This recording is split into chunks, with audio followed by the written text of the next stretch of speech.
Welcome, everyone, to So Very Wrong About Games, a board gaming podcast about board games. With me, as always, is my co-host, Michael Walker. How are you doing, Walker? That's me. I'm doing well.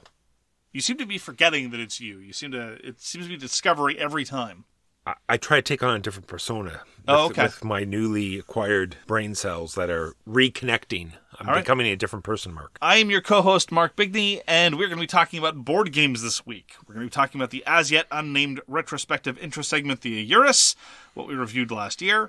We're going to be talking about the games we played last week, the news, and why it doesn't matter. And then we're going to be closing it out with our topic, which is pulling levers. This is kind of a coda to our discussion last week. This is a further clarification on some of the things that, well, let's be frank, mostly I said. So as to make sure that everyone's on the same page, and so as that we are not to be misunderstood here at So Very Wrong About Games, because it is clear now that my words were taken very harshly, and that was not intentional, and for this I apologize. But we're going to be talking, broadly speaking, in games about the joy, the appropriateness, the effectiveness of just pulling levers to see what happens. Experimentation, improvisation, all manner of things of that nature. So, Walker, what did we review last year? Exactly 1 year ago, Mark, we reviewed a game called Vadis, which is a reprint of a Reiner Knizia game, and they made a super wonderful deluxe version of this game. Yeah, one of the problems that I had with Vadis, the original, was every negotiation game needs to have enough grist for negotiation. And this typically relies on both the information state and the availability of resources. And Vadis was open information, and the only thing that was there to negotiate, broadly speaking, was points and votes. There wasn't quite enough there. Usually, it's a perfectly functional game, but it tended to be relatively obvious what deals there were to be made, and there wasn't a lot of wheeling and dealing. Vadis introduced special character powers, and in a brilliant move, you got points for activating those powers, and by and large, those powers were activated for the benefit of other people. And that really just blew open the doors for what deals could be made and under what contexts. And I thought it was really a solid improvement over what was a functional but uninspired game. And Vadis, I think, is a marvelous, very, very light, but very satisfying negotiation game. Yeah, so what you have is the anthropomorphic animals, and you have a group. Say you have some aardvarks.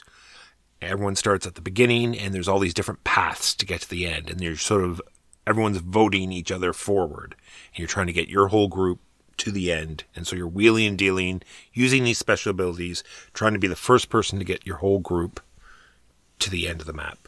Well, at the same time, it has that lovely dual-barreled victory condition. In order to be eligible to win, you need to be at the end of the map. It doesn't matter whether you have one or whether you've got all of them. And then it's the most points of the people who are there. And so the initial placements don't tend to have a whole lot of tension, but right near the end, when it becomes clear that you might or might not be able to have the remaining spaces, that's when things start to get really wild. And I appreciate that even a game as simple and as light as Vadis is can have an arc. And like many games of its ilk that are very flexible in terms of how the tempo of the game can be arranged, tightness of those last spaces can vary considerably from game to game. And so it sees a fair amount of variability, even independently of the fact that there can be different factions in play. Vadis. Big fan of Vadis. Love that game. That is the game we reviewed exactly 1 year ago. So, Walker, what did you play last week? Mark, you and I got Sky Team back to the table, and we used the new expansion. The new expansion is hilarious. We didn't do the Iceland runway where you have to chase penguins off the runway. New Zealand. Close. Very close countries. They're often mistaken for each other. There's penguins in New Zealand. Yes, Southern Hemisphere. Oh, yeah. I suppose there would be. There are no penguins in the North, Walker, just the South. So, we did not play the New Zealand runway. Well, suffice to say there were 0 penguins involved wherever we landed. Which is unfortunate, because it sounds hilarious. But we did play with turbulence. Yes. And what turbulence made us do is re-roll the dice every time we assigned one. And what that means is when you're playing Sky Team, you're trying to land a plane, and you're doing so by adjusting engines and brakes and clearing the skies of planes that are in your way. And so you look at your 4 dice and you need to program in a certain way. And what the turbulence does is after you play a die, you have to re-roll the dice you got. And I felt as though in our game, it just helped us out. I agree. You were initially very daunted by the turbulence aspect, and I think I was the one who kept saying, no, actually, it's pretty good. Gives us many more opportunities to get the specific die rolls we want. Leaves you less able to plan how your entire round is going to go, but often you're reacting to what your partner's doing anyway. I find SkyTeam fascinating because in the abstract, whenever I think about it structurally, I struggle to see what the game is, frankly, because you're placing 4 dice in a turn. 2 of them are mandatory, and the other ones are often socked away towards other tasks that are mandatory. Even though the placements aren't mandatory, you're going to need to do it sooner or later. And then on top of that, so many of the modules introduce additional forced placements. Like we played with fuel. You don't have to place in fuel every round, but you can't forsake it for too long, so you need to be socking away low dice at it. And yet, when taking a step back from it, I don't see where the appeal is structurally from something like SkyTeam. Playing the game is... I am presented with decisions. I'm presented with tough choices. I'm presented with prioritization issues. And I enjoyed it a great deal. Yes, because while you're doing this, you are not allowed to talk. So you have to somehow, by placing certain dice first, convey messages of what you have left behind your screen. Right, and indicate through the cooperation with your partner what priorities they need to be exerting. So if you need to make sure that the plane levels out, for example, but all you have are high dice and the plane is already tilting towards you, well, you might sock away your lowest die there right away just to make sure that that your colleague doesn't waste their high dice elsewhere. Issues like that. And a whole bunch of trade-offs and prioritization issues pile up, and eventually you're left with a somewhat interesting decision space and a whole lot of thematic interest. And that's SkyTeam, a great 2-player cooperative game. Sometimes, including penguins. Designed by Luc Rémond and published by Scorpion Masqué. Played a game called Ofrenda. Ofrenda is a review copy we got from the publisher Osprey Games. And they're a friend of us. Something like that. Good job, Walker. In Ofrenda, you will be building an Ofrenda, which is basically a display to commemorate the dead, particularly for Dia de los Muertos in Mexico. And so there are sugar skulls and flowers and fancy paper decorations that are all meant to bedazzle this and make the spirits feel welcome and honored in this context. I say this because the art direction and the illustrations done by Alex Herrerias is really good, and all the cards, which represent different departed loved ones, are really well rendered. There's a lot of personality in them, and it really serves to communicate that you're building out this nice little display. Your tableau is a dual-layer cardboard board where you slot in the cards representing your family members. It looks pretty nice. It's got sort of the color vibes of a Dia de los Muertos celebration, and I very much appreciated that. And again, you're dealing with a lot of the traditional offerings of like the sugar skulls and the paper decorations. And it is very similar in terms of design pedigree and in terms of play feel to Calico. Everything is a scoring condition, and everything that you do might advance or foreclose some other scoring condition, because every family member has a condition under which they will become lit, which is basically scored. You don't score for unlit stuff, broadly speaking, but to light a candle for something, you need to satisfy the victory conditions on each individual family member. Now, some of them are much more straightforward to me. Like, for example, this card wants to be adjacent to 2 or more cards of the appropriate suit. Fine. You do that, you've done the job, you can move on to other things. Other ones, however, are more restrictive in the sense that, I'm not saying they're harder, but they are definitely less intuitive to me. And they cannot be next to anything of certain kinds of characteristics. These ones you might want to sock into the corner, because this is a tiered display of 12. Sock something into the middle, and that obviously is easier for it to be next to lots of things, as opposed to being socked in the corner, where it's easier to surround it with the cards that do not run afoul of its restrictions. On top of all of this, there are yet more victory conditions that you're drafting in the form of these candles, which are more global in nature, and then it's a whole thing. So I immediately got a similar sort of combinatoric vibe to Calico, because Calico is a tile-laying game where every placement, again, might advance some scoring conditions, but forecloses others, and that's more or less all you do. And similarly, in Ofrenda, all you're doing is taking family members, and occasionally these other victory conditions, these candles. So it's just victory conditions all the way down. It did not, however, cause me physical discomfort the way Calico did. It is very brain-burny, but not to an unpleasant degree. I think part of this is advanced considerably by the theming. I really like the theme. Calico it's like, oh, you're building a quilt defined exclusively by the fact that nothing matches. Okay, so you're making the theme out of the fact that there's no visual consistency to the things you're doing. Okay, and then cats show up because everyone loves cats. Fine. Look, marketing genius works out very, very well. Not necessarily something that's a little more cohesive or visually interesting as far as I'm concerned. And I think that Ofrenda, although not exactly a thematic experience, I think it does a great job with its setting, and it gets a lot of mileage out of that.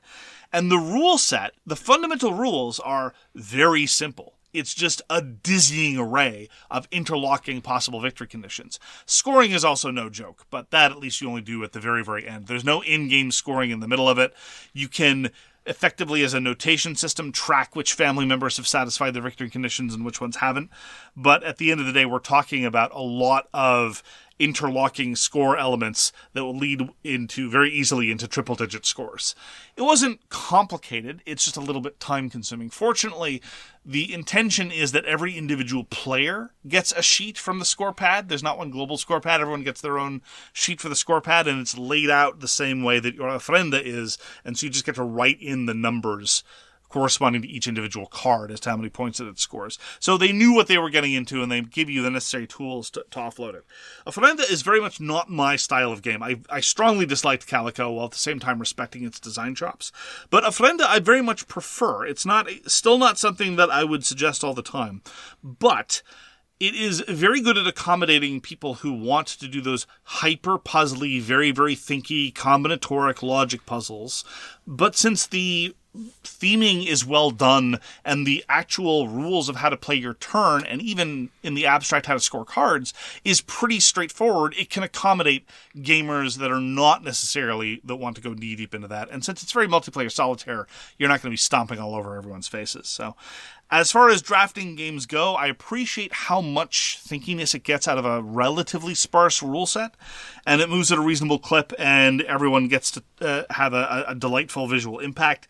But very much not my style of game, but I came away, similarly from Calico, impressed by the design chops behind Ofrenda. This was designed by Orlando Sa and André Santos, published by Osprey Games this year. Ofrenda. So we got to play the game of the season, which is Galactic Cruise. This is designed by T.K. King, Dennis Northcott, and Koltin Thompson, and put out by Kingston Key Games. And much like the title implies, you are building a spacecraft that is going to be a cruise ship, and you're sort of enticing guests to come onto this ship, and then you're taking them on a cruise and coming home. Meanwhile, you might be getting another ship ready, you might be getting fuel and food ready for that same ship to go out again. You're just constantly doing a churn to try to keep this combo engine going. And so if you were to put a Lacerda game at one end of a slide bar and theme at the other end, I would take the slide, I think, about 33% towards theme, because it definitely had this Lacerda feel, but it just felt like the things you were doing made more sense. Like, of course, the ship needs food and fuel to run, and, all the things you're doing, not just like, oh, you need a gear for a time machine because you need a gear. And it's like, oh, you thought you could go to the gear store? No, you need to, teach your offspring how to, make gears. And then in 4 generations, your gear store is up to full thrust. And now you can make gears for your time machine. I agree that it is perhaps earning its comparisons to Lacerda designs. It's very much a sort of heavy Euro vein. One of the things that I appreciate about Galactic Cruise, though, when compared to Lacerda games or games of that ilk, is it's not really a whole bunch about combos. The game moves at a good clip. There's not a whole lot of downtime, and things are going along relatively well, which for multiplayer solitaire games I think is very much a plus. I really want to play it again. I'm not too sure about Galactic Cruise's longevity for me, because I enjoyed all the challenges of getting the resources together, but the game felt like it had too different periods. Period the first was before anyone was able to get a cruise ship up and running, because although it's not quite as convoluted or thematically incoherent as a number of Lacerda processes, it is somewhat time-consuming and difficult to get the blueprints, get the money to build the blueprints, get the advertising to get the patrons, and then get all the resources necessary to launch the cruise. This takes a while, so you're spending a number of turns just getting all the resources and getting all your ducks in a row, and then you've got a cruise ship.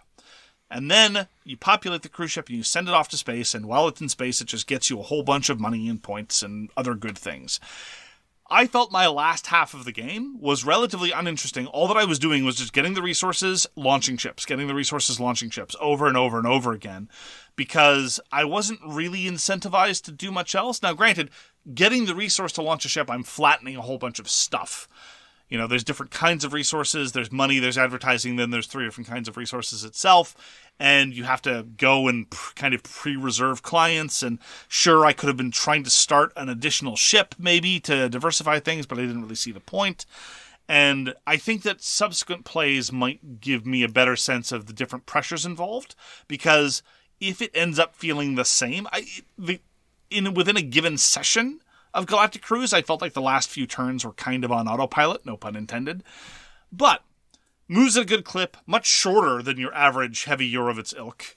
We finished our game with setup, rules explanation, and first-time play and teardown in 3 hours, which is a long time, admittedly, but when an hour of that is rules explanation easily, and we were setting up the game for the first time, I suspect that time will go down considerably. And you're right, the theming is much better than a lot of games of this ilk. The actions are straightforward. It's the emergent complexity from combining those actions in an efficient way that makes things tricky. And the scoring elements, although not necessarily the most straightforward and intuitive of the world, are reasonably cohesive around launching cruises and having good cruise ships. And so it has a lot of things that I look for in Euros of this weight, but I'm not really too sure how enamored I am with it. I enjoyed my play, but I have concerns. Yeah, so each cockpit of your ships, you can have up to 3 ships at the beginning, and each cockpit of your ship has sort of like a scoring opportunity. So that is, something you can drive for. I'm wondering if it would benefit from having sort of like global missions, and that would like steer you in a certain direction of what type of ship you wanted to build, and maybe that would freshen up the game a bit. You know what I mean? Maybe. There are corporate goals. Yeah. And there's general goals to compete with other players with. Although that ended up to be, at least in our game, not worth a whole lot of points. Yeah, they do come in randomly. So I'm wondering if we play with the, not the baby's first Galactic Cruise, maybe that will freshen it up a little bit. There is a direct link to sort of also play Clinic this week. There's sort of a direct correlation here because the player interaction is sort of driven by the same mechanic as in Clinic. You have all these different clinics that you can open up. Do tell. And so there is a drive to get patients of different colors and different sicknesses, right? So it's the same as Galactic Cruise. There is, different colors. So you sort of want to vary away from what the other players are doing, so the scarcity of these customers doesn't pertain to you. You know what I mean? There'll be a good flow. So same sort of mechanic there, this forced interaction. Yeah, mechanically I think it's similar, but I think that in terms of play experience they're very different. I remember when playing Clinic, and indeed one of the reasons why the late game was so unsatisfying was that there was such a scarcity of patients. Everyone was just desperately trying to get the patients in order to be able to keep their income level up, especially in face of their expenses. In Galactic Cruise, there was usually enough there's a direct refill. What you take out immediately goes back in, unlike Clinic, where it only a standard number goes in every turn. No, exactly. And consequently, there was never a huge competition for passengers in Galactic Cruise.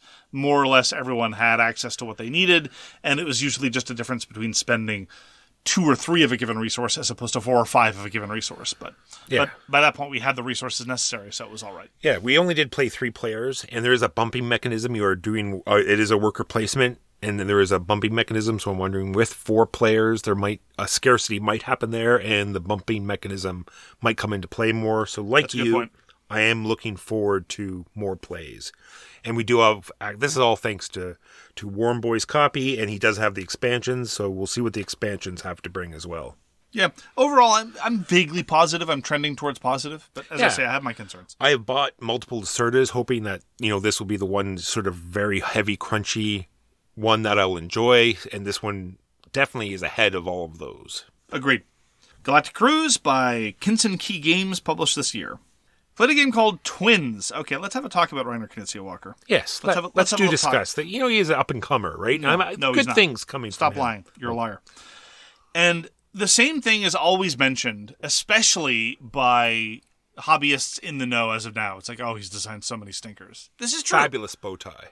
Okay, sure.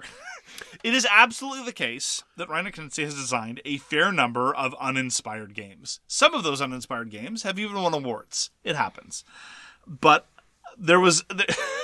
a person in our group was directing such invective towards this one game called Twins, published by Oink Games. It was originally published in 1996, but a later edition by Oink Games, talking about how it was the worst game he'd ever played, and then sometimes you take it a step back and say, okay, not the worst I'd ever played, but certainly the worst Knizia game I've ever played. I'm like, aha! I'm always happy to play a Knizia game, and I'm even vaguely curious to see what is his worst design. So, very much was eager to play Twins. So this, as I said, this was designed and published in 1996. So this is after Modern Art and High Society, but it was before Reiner Knizia was Reiner Knizia. So this is before Tigers and Euphrates, this is before Through the Desert. And so, at the time, maybe he was an up-and-comer. I don't know. So, once your silly joke was accurate, Walker, who knew? Twins is a hand management game that is not entirely unlike poker, because what happens is there are hand rankings of various pairs of cards, and over the course of a given round, you will play pairs of cards in sort of a blind bidding element. So, for example, round one might be the three lowest pairs have to contribute a point to the pot. And then round two might be the two best pairs take 3 points from the pot. And then round three might be the two lowest pay more into the pot and are now out for the rest of the round. And the next round is the highest pair wins the entire pot. And so there's this sort of ebb and flow between putting points in and taking points out. And so consequently, you have to look at your hand and figure, okay, am I in this for the long haul? Because, and this is very much how Twins does not play to my playstyle, if you want to win Twins, you're going to have to win the pot once or twice, it seems. At least once. On the other hand, though, you can be very conservative, look at it and say, I want to win that second round to grab those 3 points from the pot, but after that, I don't really care. I'm more than happy to get bounced out after that. I've got my money. I'll go home happy. And that's what I did, and I came in very, very much in first place after all the people who'd won a pot. So you really have to know when you can stay in, know when you can go out, because you have to decide when you're going to play your best pairs. Is it the deepest decision space in the world? Absolutely not. Do you have a lot of the same weirdnesses of blind bidding when you're not vibing properly with the rest of the table and you play your best pair the same round that everyone else plays their best pair, and so you overpay and still lose? Absolutely. But it's a very, very quick, very simple game. The scoring's a little bit counterintuitive, and that part takes some explanation. But we came into this being told that this was the worst game ever made, or at least that was the joke. And it came out to be perfectly functional, and with a couple decisions. Does it rank within some of the better even Reiner Knizia quick push-your-luck filler games? No, not even remotely. But it was all right. So I'd even play it again. It was that quick. It was perfectly inoffensive, but definitely one of the many, many, many titles in Reiner Knizia's pedigree that doesn't need to be remembered, reprinted, or subject even of much acknowledgement or discussion. But when you're a past master game designer who's designed hundreds and hundreds of games, that's not the end of the world. No, they can't all be great. Well, yeah, one could hope, anyway. So that's Twins by Reiner Knizia, published by Oink Games. So like I said earlier, I showed a couple new people Clinic Deluxe Edition. This is on the stream, so if you want to hop over to our YouTube channel on the live tab, you could check this out. This is designed by Alban Viard and published by AVStudioGames. And you're pretty well running a hospital, and I think it does a great job of that, and I agree with, I realized how much I love this game and how much I hate exactly what Mark talked about. I think this is why he wanted to force sort of player interaction. You wanted this big fight to get the patients. It's a very telling Freudian slip. Yeah. Well done. And want to get the patients into your hospital. So there's this, push to do that, but then it just so takes away from the game. And everything else has such interesting choices because the turn order is so important because of that, at the end of each round, you get to buy victory points, and then deciding when to do that, because your money comes in and you have this one-time chance to buy victory points. Now, so you can save all your money and buy a bunch of victory points at the end. You have to decide to do it then. So you want to buy just enough to try to stay in last place, because if you're last place, you get to go first. Anyway, so that's a great decision. You get to design actually the blueprint of your whole hospital, where the rooms are. You get to go up in floors. You get this movement system because you have to move your doctors around and the patients around. And the more efficient you are at that, the less negative points you're going to get at the end. You get to open up different types of clinics. The fun part is the fact that we got to 37 expansions / modules, right? And then so they decided to go, the 38th one is a deck of cards, so you can just shuffle this up. We just played base clinic because two people were brand new. I just love the fact that there's so many different ways to mix it up. Just think of a way to change up a hospital. It's in there, which was funny because one of the players just threw out some random things, and it's like, yeah, there's one for that. It was awesome. And surely there's not. Yep. There's one of those as well. Anyways. Do any of the expansions mess with the supply of patients? I'd have to go through them. I'm sure there is. I'd be curious about some. I'm sure there's like an outbreak where you double the patients. I had a quick thought this morning too. I'm wondering if the first patient, because what happens is that there's a row that has all the different departments, and every turn you draw every turn. There's 3 turns in a round, and every turn you draw a new patient for every department. My thought was that if that first patient is a white one, then you draw another one for that thing. Okay. And I thought that would change it up just enough, I think, to bring a little bit more into the system. But anyway, I love Clinic Deluxe. I am once again going to try to go. There's also a whole campaign book that leads you through a story. It's like, oh, you want to open a new hospital in this quaint little village, and it brings you through and slowly introduces these 37 modules. Wild. And he's still making more. Yeah. There is one already out. It's like the 69th. There's a blue edition and a pink edition. And on Board Game Geek, there's already the 7th extension. It doesn't say what's in it, but it's yet another full expansion for Strong Clinic. can't stop, won't stop energy for Clinic. It's just more and more stuff. Yeah, as we've been discussing, I like a whole lot about Clinic. Building out your clinic is cool. The efficiency puzzle of making sure that all the patients and doctors don't have to travel much inside your clinic is really, really, really neat. But ultimately, that endgame patient scarcity, where, you've built up all these facilities, but you don't really have a whole lot of choice about how to run them anymore or how to expand. You've pretty much expanded as far as you're going to go. You're just trying to scrabble up as many sick people as you can. Oh, and then you realize there's no reason to expand it because there's just not enough patients. So right. why expand your Yeah. And it's very frustrating because everything else about it is so good, and then it's pulled back by that one part. Clinic. Played Stationfall. This was the choice of Il Lupo. Il Lupo has left us, Walker.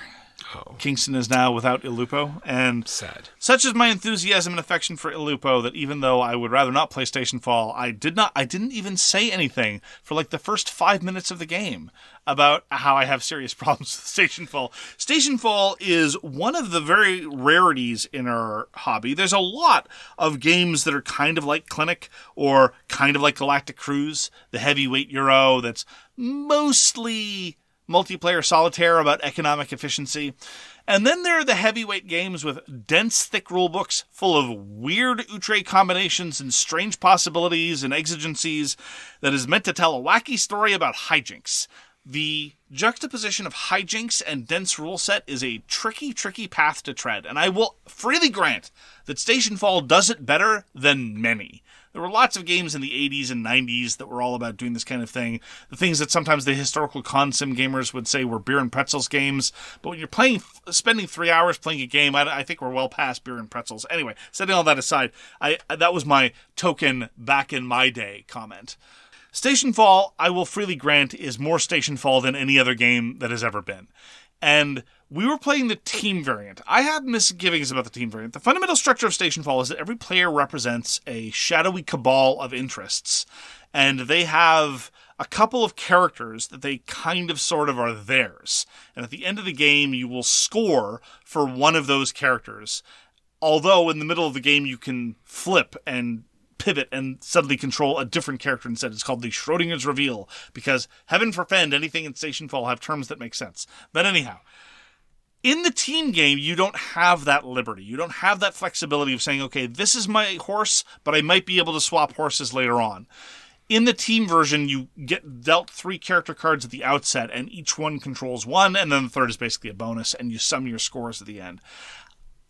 Although I appreciate the dynamics that the team play gives, I didn't quite like how restrictive it is in terms of the characters, because I enjoy a lot about Stationfall, but it's difficult to take the game seriously because of how arbitrary it is fundamentally.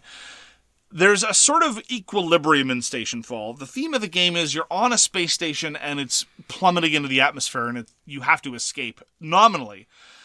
A lot of characters don't care about escaping, though. A lot of characters care about carnage. And so these characters, and it's almost impossible to have a setup of the game with at least one of them, might just start braining people with wrenches for no reason, or just because dead people help their score at the end of the day. What? Sorry, how many characters? I just want to do 73,000. No, not quite, but 8. Is it 8? Not 18. Yeah, in some setups. It depends on the number of players, but anyway, just so how people know how this works, there's, say, 12 to 18 characters, and all of their rules are on the side of the board, and when it's your turn, you get to control any one of these 18 characters. Yeah, more or less. You have no idea who anybody is. You know who you are. You secretly know, like Mark said, that 2 of these characters could potentially be yours at the end of the game. Yep. And so you're manipulating these 18 characters around this board, doing all sorts of, I shouldn't say even in the ship, because you can jump out the ship with a jetpack and do other things. And so, yes, sorry, I didn't mean to interrupt. No, I just wanted them to get the feel of helpful what clarification. The thing is, as I say, it's balanced on an equilibrium, and I have seen so many games of Stationfall, not all of them admittedly, but so many of them just go sideways, because if your character has now been brained upside the head by some random wandering psychopath, your incentive to keep the game at an even keel is kind of gone. So there are some characters who are incentivized towards chaos, and then there are other characters who are incentivized towards order, but they have no ability to enforce order because more or less anybody can pull a ripcord and start the murder fest. And once the murder fest begins, who knows? So in this particular case, I was teamed up with a Lupo. And 2 of the characters we had were 2 of those characters that are incentivized towards chaos. There's the cyborg and the engineer. And now you may think, oh, an engineer. No. Engineer is not a good title for this person. They get points for releasing the core and having everything go nuclear, and they don't get any points for survival. The moment you have all these characters that do not score points for survival, you know that something's going to go sideways. And I looked at these characters and I basically said, yeah, we've won. Like, that's it. There's no 2 ways about it. We doubled the next nearest score. Because all we needed to do was wander around and break stuff. And look, as anybody who knows anything about recent politics or the world in general, it is so much easier to break stuff than it is to keep things together. And frankly, Stationfall is kind of delightfully crazy when things are falling apart. But the problem is you can only get there if you don't care at all about anything resembling it as a competitive experience. Are there games that manage crazy and still manage to be relatively competitively solid? It's tricky. I would argue, though, that if you've got a large number of people or even a smaller number of people and want something that's got a reasonably solid rule set, Cosmic Encounter is going to get you there much better, I think. My games of Cosmic seemed much more deterministic, but equally interesting as many games of Stationfall. It's definitely a vibe. There are heavy gamers that would never in a million years touch something like Stationfall. And there are lots of light gamers that normally wouldn't play something as dense as Stationfall, but are willing to go along for the ride. It's a very particular thing. It's not my flavor of thing, though. But you're going to have stories. You're going to have stories. And you're going to have stories that you're going to remember. Like, remember that time there was like 8 of us trying to get on the escape pod? And then the braining started, and there was bodies thrown out of the escape pod, and then bodies thrown back into the escape pod. Yeah, no, it's true. The stories almost always involve a wrench in someone's cranium, though. I mean, yeah, I do remember some stories. I remember some events from the most recent game, but most of it involves a wrench. So, in fact, the turning point of the session was when a player brought their character thinking that they were safe from the depredations of the aforementioned wrench because they had a helmet. Most of the time, indeed, you are protected from being brained if you have a helmet. The exception is, a line of text on one of the aforementioned more than a dozen characters to the side of the board that says that if somebody reveals as the cyborg and has a wrench, they can down somebody even if they have a helmet that one time.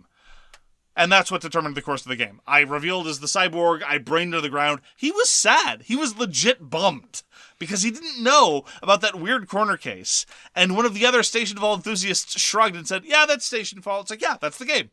That right there. I didn't know that particular combination could occur. And I dare say that most of the other veterans of Stationfall at the table were like, oh, I forgot about that interaction. Of course you did. There are too many. Yeah, too many. It was probably a really fun 5 hours, though, right? No, I was surprised at how quick it was. We were in and out in about 2.5 hours. Well, that's not bad. Yeah, it wasn't bad at all. It was a very, very good clip, and it's hard to begrudge it too much. It's just not trying to do something that I think is the kind of hobby game that I want to play. I don't mind crazy fun things happening. I don't mind rules dense, but the two together just aren't my preferred version of game. I do like games where you're kind of riding a sea of chaos. Senji, to a certain extent, is like that, although it's balanced considerably by the negotiation. Cosmic Encounter is very much like that. Cosmic Frog is very much like that. I would infinitely rather play games more in that vein. True, and it's so hard to get it to the table because you have no idea if it's going to hit or not. Yeah. And then the fact that the teach is so brutal. It's one of those games where you basically have two choices. And this is a bit of a false dichotomy. You can either give the most superficial explanation and say, we'll cover everything else as it comes up, in which case you're talking about 15, 20 minutes. Or you feel the need to at least gesture towards even just the major things that could happen without even going into detail. It's like, okay, there are these things called firebombs. They happen over there. We'll go into detail later. We can inject the engine core. That'll cause the ship to blow up in 4 turns. We'll get to that later. The Death Alien might be released.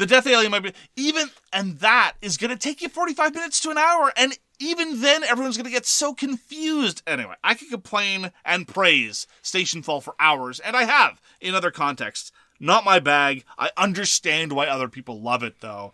And under normal circumstances, I would have said, I am willing to do this thing, but I would strongly prefer something else. But for Lupo, I just can't say no. So that was Stationfall, designed by Matt Eklund, published by Ion Game Design in 2023. That is Matt Eklund. Matt Eklund. I got Great Western Trail New Zealand back to the table. And in my opinion, it is the best of all Great Western Trails. You're collecting sheep instead of cows. There's also... That's the reason? No. And there's also a whole... It's the first thing you said. Okay. It's Period. The best one because you collect... Period. Okay. Moving on. You collect sheep instead of cows. How's that? Yeah, that works. There's also a ship that you're moving around. The biggest hook in this particular edition is that it's sort of a deck builder. But they're all basically deck builders. But I mean, but there's it amplifies that to 100. It does more deck buildery things with the action cards. Yes, I'd forgotten about that. And unfortunately, this makes the setup a little brutal because not only now you're setting up Great Western Trail, now you're also setting up a deck builder at the same time. You're picking which random cards you're going to have for this particular game, and you're getting all of them in piles around the board, and then you're having to explain to people what all the different cards do. Anyway, so there's a lot more to this, but like I said, I feel as though it is the best of the group. This is designed by Alexander Pfister, much like all of the other Great Western Trail games, and put out by Eggerspiel. And what you do in Great Western Trail is you're sort of creating a rondel. Maybe. It is one of the things you can do. It starts with neutral buildings that you're moving your cowboy around. You're allowed to put out your own buildings. Are you still a cowboy in New Zealand? So you're moving around this rondel. You get to put out some of your own buildings as well if you wish. I didn't put out any. That is one way you can score a bunch of points. And when you get to the end of the trail, you trade in your sheep for money. So they can go to the petting zoo. Just so. Okay. Yes. And they also adds in another hook to this is that you get to shear the sheep as well. So and it works almost exactly the same. What you're trying to do is you're trying to manipulate your hand so you have different sheep. And at the end, you're trading them for one value, or halfway through, you're trading them in for their wool value. 2 different things on the card now. and 2 different areas all over the board to score either for wool or score for trading in the sheep themselves. You're moving the ship around, unlocking new areas, getting new cards. There is also bonus tiles you're getting now instead. So there's a whole bunch more to this particular version of Great Western Trail, but in the end, I enjoy it the most. I have to agree. I don't have a whole lot of experience with New Zealand in particular, but I think that when it comes to the base game, the original Great Western Trail, the one where you're sending cows in the wrong direction, the base game has its deficiencies. The expansion kind of fixes some of those, but in the process makes it a little more complicated, and there's a little bit too much focus on the expansion material. I think that Great Western Trail New Zealand does a pretty good job of sticking to the strengths of the core formula and elaborating on it in interesting ways. I've only played it a couple times, but I do think that it is a solid evolution of the formula. Great Western Trail New Zealand. Played Schottentotten 2, more Reiner Knizia goodness. This is a redevelopment of Schottentotten, which was kind of republished as Battle Line. That's the one that's more commonly available in English. And it introduces asymmetry into Schottentotten. And I have to say, now having played Schottentotten 2 a number of times, I think I prefer the original one, because one of the cool things in Schottentotten is this element of proof. You can prove that the cards on your side of a contested flag are better than anything the opponent can do. And I really think that's cool. It's an interesting element of card tracking, of trying to play out card possibilities so that they can be stronger or weaker depending on the various vicissitudes of how the board shakes out, of reacting to the ability to play a card in other flags, and sometimes the desire to play a card just so that it hits the table, so you can prove that the opponent won't get that card and thereby win another flag. It's really well done. In Schottentotten 2, only one of the 2 players has to do that. Similarly, one of the big pressures in Schottentotten, which is very common amongst Reiner Knizia card games, is the desperate desire to pass. Wishing you could pass, because every time you play a card in Schottentotten, you're committing either to a new formation to a flag, or possibly spoiling an existing formation that you were trying to complete on spec. You know, you play the red 5, you play the red 6, you hope to get that red 7, but before the red 7 can show up, you just play a 7 of a different color there, and accept the fact that now it's just a straight rather than a straighted color. And you hope that that's going to be strong enough, but the alternative playing everywhere else was just too painful. Similarly, that pressure kind of only exists for one of the 2 players in Schottentotten 2. For reasons of asymmetry, one of the 2 players can pull back all the cards from their side, but only one of the 2. And so what you have is a game that is more complicated, and at the same time has fewer of the interesting elements for both players, net. Now, I'm not going to say that all the asymmetric elements in Schottentotten 2 are for the worse. We now have the case that different flags want different kinds of formations played to them, or have different number of cards you can play there. That part is fine. I have no objection to that whatsoever. But overall, I would much rather play the base game of Schottentotten. And frankly, I find it a little bit disappointing that they didn't include the rules for the basic game of Schottentotten in the box, because all the components are there. You have all the cards you need. You have flags. You can just stipulate that the tiles are flags now, or substitute in a coin or something else. And it's a little bit of an oversight that when Yellow published Schottentotten 2, they didn't include the base game rules. Maybe they don't have the rights to them. I don't know. But suffice to say, you can play the base game of Schottentotten with Schottentotten 2, and that is probably what I'm going to be doing going forward, because that card play tension and the interesting element of proving that you've won a fight even before it's over are the 2 things that I find directly appealing about it, in addition to all the standard hand management and push your luck goodness that you might expect from a hand management card game. But I think that the base game does it so much better. So that's Schottentotten 2 by Reiner Knizia in 2020. Does it have the card cancellation in the first one, where you play 0 to cancel the 12? No? Okay, that's interesting. Yeah, I mean, it's okay, but the circumstances... Okay, so in Schottentotten 2, instead of the cards going from 1 to 9 in the original one, they go from 0 to 11, and the zeros cancel out the 11 of the same color. So if your opponent has played the 11 on their side, and you're able to get the 0, which is a chicken, of the same color, you can play it, and then both those cards leave. But you need to pull that card, the opponent needs to have played the card, there needs to be room on your side of the match for that to happen, etc., etc. It's an interesting possibility, but I don't necessarily know that it pays off. And frankly, I'm not entirely certain that the base game could not accommodate that element if you wanted to. So frankly, if that's something you would miss, it might be worth giving it a try in the base game. Yeah, Shot and Taunton. It's really good. Yeah, it's worth emphasizing, though, thank you. I would still happily play Shot and Taunton 2. I think it's a step back for the original, but the original is one of the best Euro 2-player card games, I think. And it's extraordinarily well done and really, really enjoy. If you've played Lost Cities, I think Shot and Taunton is sort of the more hobbyist gamer version of Lost Cities. It has a lot of those same tensions, but with a much, much simpler scoring system, much less mathy, and much more direct player interaction. It's very, very tense and head-to-head. Walker showed me Core of Discovery, a game set in the world of Manifest Destiny. This is by Jay Cormier and Sen-Foong Lim, published by Off the Page Games. It is a sort of deduction game masquerading as an adventure game. You are going through these nodes of a map. There are rules for what nodes are going to be next to various other nodes, and all the while you have this, basically the only gamification of it is this very, very, very stark resource drain of challenge cards that need to be completed on a schedule, of minotaurs that you need to kill. Not flying minotaurs. I was promised flying minotaurs. I'm sorry. All right? And this may be the greatest betrayal I've ever experienced since my parents' divorce.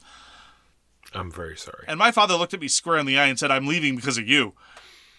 Yikes. And this is worse. So, no flying minotaurs. It's all just resource scarcity, basically. You try to figure out the resources you need. You look at the map and say, okay, well, it could be here, it could be there. By process of elimination, let's try this other one. It's fine. I normally don't like deduction games. It makes me feel like I'm studying for the LSATs again, and I start worrying about Jason and Susie, and they show up with different colored sweaters and who they're going to sit next to and what they're eating, and I feel like I'm filling out a spreadsheet. They left at 2 and walked 5 miles an hour. And oh, that's just math. 4. That part's fine. I got no problem with that part. It's the filling out of the spreadsheet of the combination. It's like when we were setting it up, Chip the Third said, so this is basically like Sudoku. And I thought that was a pretty good analogy, frankly. Sudoku is a deduction puzzle. It's not really a math puzzle. And the same is true of Core of Discovery. I thought that the artwork was relatively well done. Apparently it's from a comic series. Graphic novel, yeah. Yeah, that is very much... I didn't know the setting of the graphic novel, but it is very much Manifest Destiny, although apparently this time with minotaurs. I don't know. Non-flying minotaurs. You gotta keep rubbing it in. You're not going to let this wound... you keep reopening it every time, rubbing salt in my wound of non-flying minotaurs. There's some discussion about whether the minotaurs were sapient, and clearly they are because they're using tools and they have jewelry. But anyway, I don't know why we can't make peace with the minotaurs, but that, I guess, isn't consistent with Manifest Destiny. Manifest Destiny is not about making friends. They're angry because they don't fly. So, it kind of feels like a resource efficiency game coupled with a kind of positional abstract, really. It didn't feel very much like a deduction game in the same way that Almost Innocent feels. Cooperative deduction games are still the minority in the genre. It was all right. It was fine. Yeah, for the time it takes, and the rules teach it is very low. You know, it's very easy to get going. The sort of secretly sliding the map into the thing and putting all the nodes out is kind of painful, but the overall teach is low enough and you get going quick enough that I don't mind it too bad. Yeah, it didn't really grab me. I felt a little bit put out by the resource requirements interacting with the map in a strange way. Like, we ended up with a whole bunch of challenge cards that all of a sudden desperately needed mud.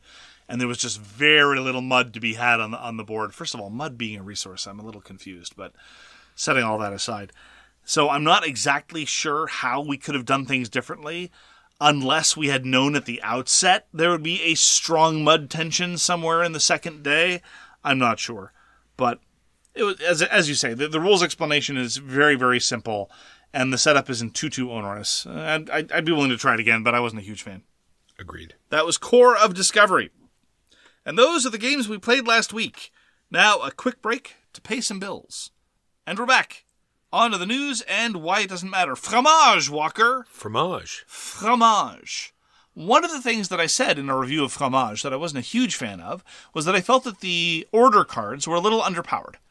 I felt that the effort required to go get the card and then get the precise kind of cheese that was necessary to satisfy the order cards wasn't quite worth the point value that they were. And it is also the case that apparently the designer agrees, because there are now changes to Fromage. Interesting. Anyone who is back to Fromaggio will get free replacements for the affected components. There is going to be paste-ups available for free on the website, and you can also get at a nominal cost little replacement stickers.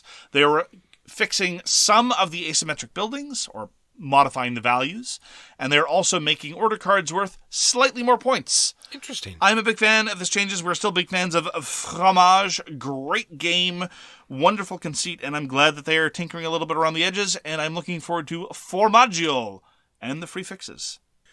Well, Board&Dice announced a new tea game from Daniele Tascini. This is co-designed by Antonio Petrelli and will be released in 2025. It's called Tinchia.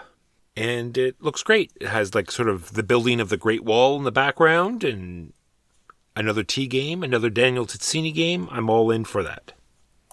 Burned, Walker. Burned. Is it print on demand now? No, not quite, but it will be soon. There is going to be a crowd sale on the Game Crafter. This was announced by Burnt Island Games not too long ago. They say stay tuned for further updates. Burned is a 2-player cat and mouse kind of spy hidden movement thing that both Walker and I are big fans of. I was very disappointed that it wasn't able to get crowdfunded, and I am extremely happy that Burned will be able to be released to a wider audience. I sincerely recommend keeping your eyes open. We will definitely announce it here in the news when the crowd sale is open at the Game Crafter. I'm looking forward to picking up a copy of Burned. Finally, open registration is open for SwagCon, that is Congrès. So very wrong about games, fun times, good vibes only, trans rights, a human rights board game jamboree, July 25th to the 27th in Kingston, Ontario. You can buy tickets at Eventbrite. There is a great crowd already signed up, but there is room for more if you are so inclined. There is a link to the tickets in the episode notes below. And that is the news, and why it doesn't matter. We're now going to close out the episode with our topic. The joy, the agony, the appropriateness, the inappropriateness of pulling levers, a.k.a.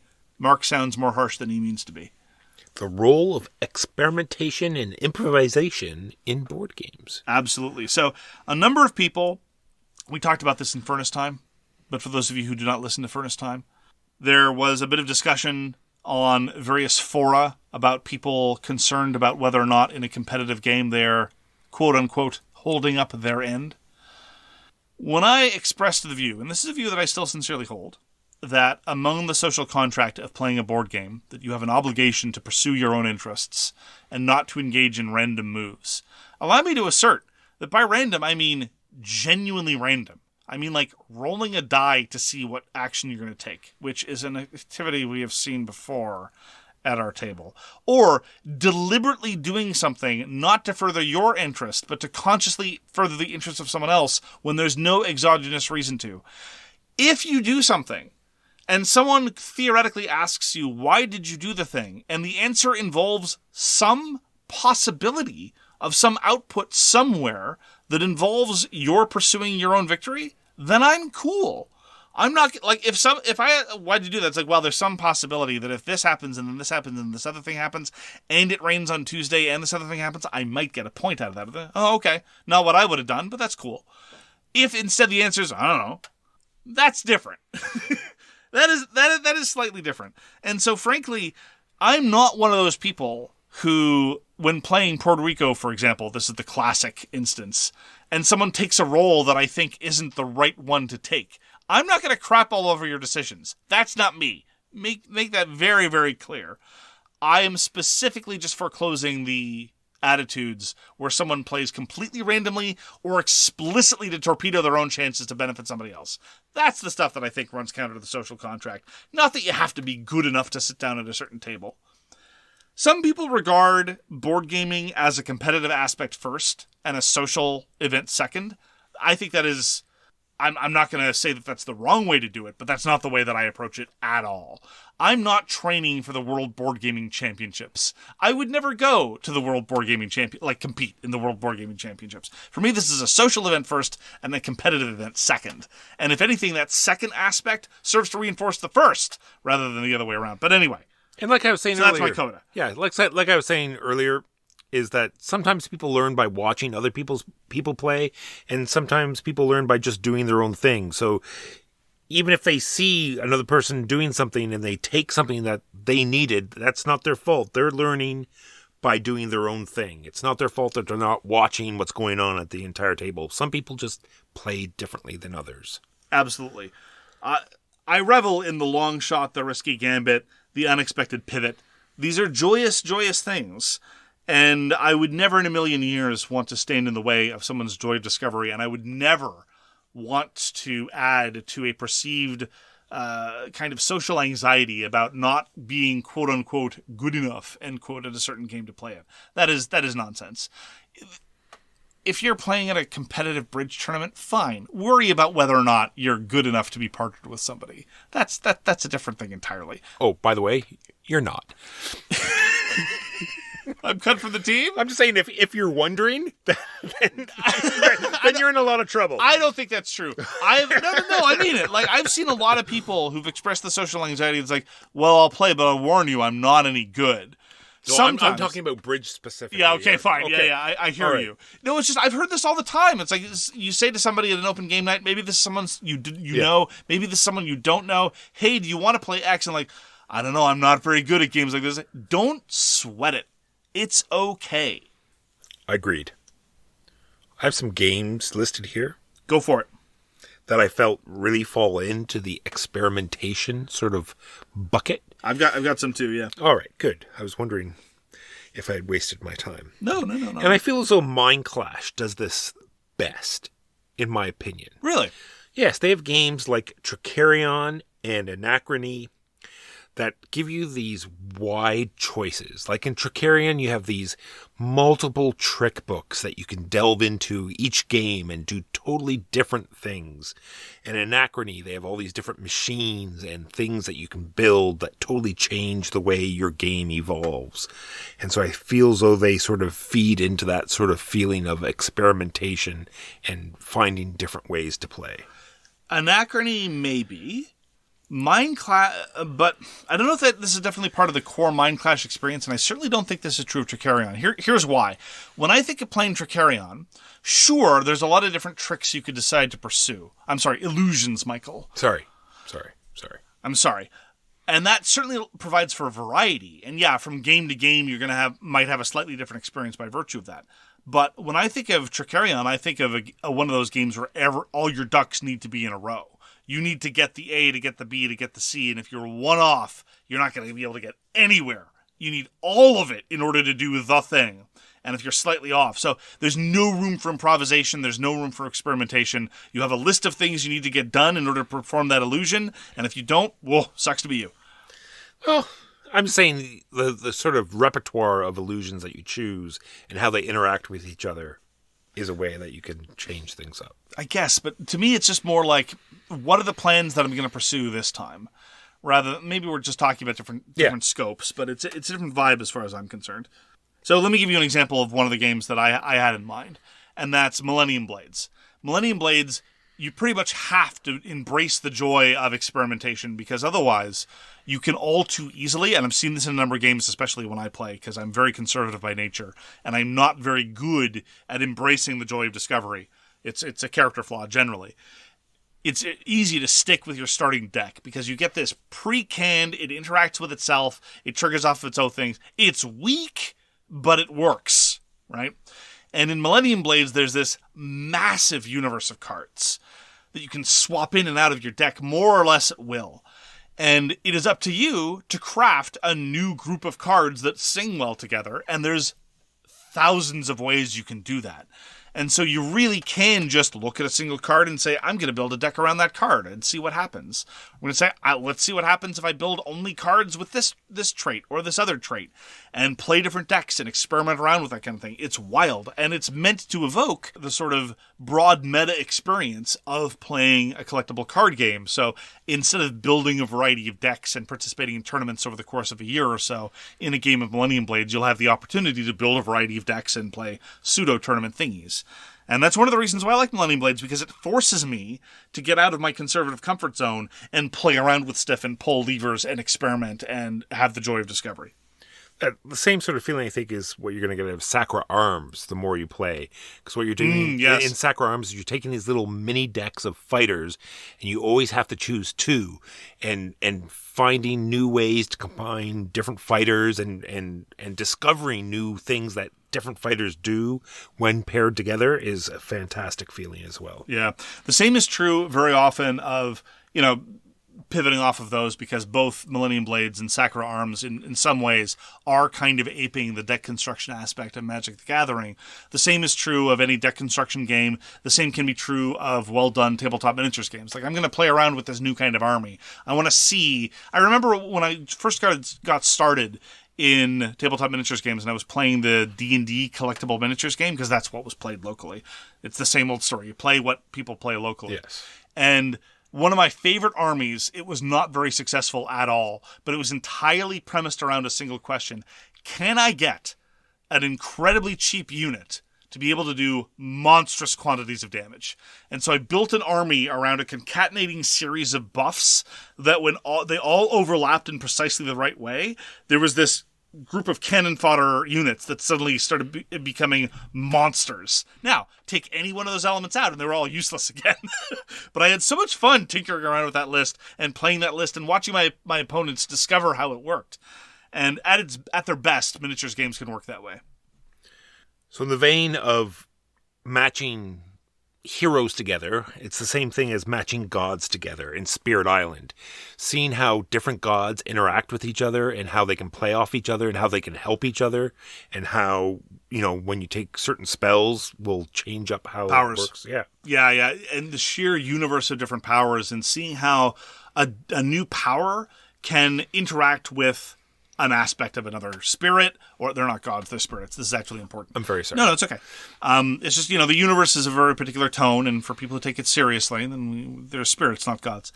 And so how a new power that you haven't played with much before might interact with a different power, or even with a different spirit ability, or what have you. Tons of interesting and weird combinations, particularly with some of the more asymmetric spirits, like finding new push abilities for Ocean's Hungry Grasp is always a joy. And another one to a very less extent, because I've already talked about it today, and the fact that you don't get to fight with these ships very often, but in Eclipse, you have your player board, and it gives you this blueprint of all your ships. And you get to sock in all these different weapons and force fields and engines, and you get to manipulate how your whole fleet works differently for each game, even though you don't get to use it that much, is a very satisfying and fun feeling as well. Absolutely. New combinations, and how you might get an alien artifact that really opens up a pre-existing ship design. And I really think that there are lots of... So these have mostly been highly interactive games so far to varying extent, but I think that at their best, multiplayer solitaire games can also give people the space to just mess around and pull levers and see what happens. And I think that A Feast for Odin is a really good example of this.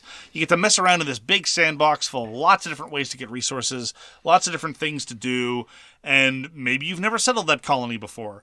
Maybe you've never really messed around with conquering in this particular way. Go ahead, give it a shot. And this is another thing relating back to my coda of people worried about, suboptimal play. So many Euros are multiplayer solitaire, and suboptimal play is not going to affect anybody negatively anyway. So it's not really a big deal. Like, I struggle to think of any way that someone could mess up a game of A Feast for Odin, really. Like, even if you tried, I don't know how you'd be able to do it.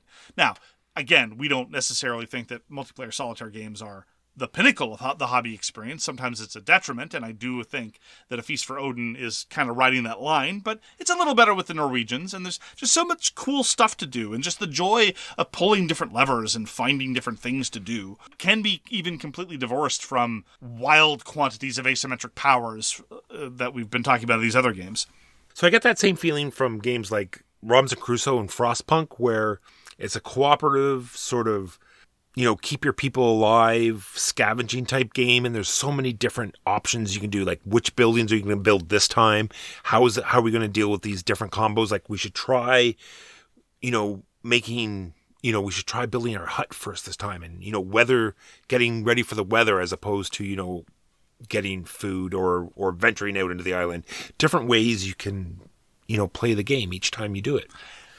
It's hard. I haven't played Robinson Crusoe in a while. I should probably play it again soon. I had a couple of kind of middling experiences with it upon its first release, and I haven't gone back to it too much, but I really should.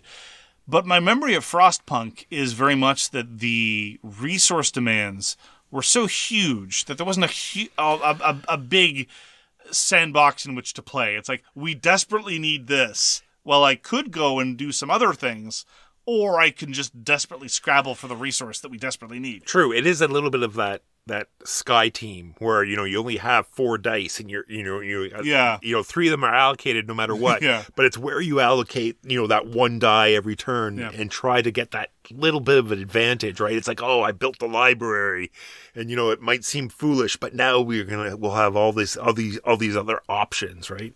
And I don't mean this as a criticism, but like someone might look at the components of a game like Core of Discovery, which is about a hidden map that you gradually reveal over the course of the game, and say, oh, this is a game about like pulling levers and the joy of discovery. No, it's not.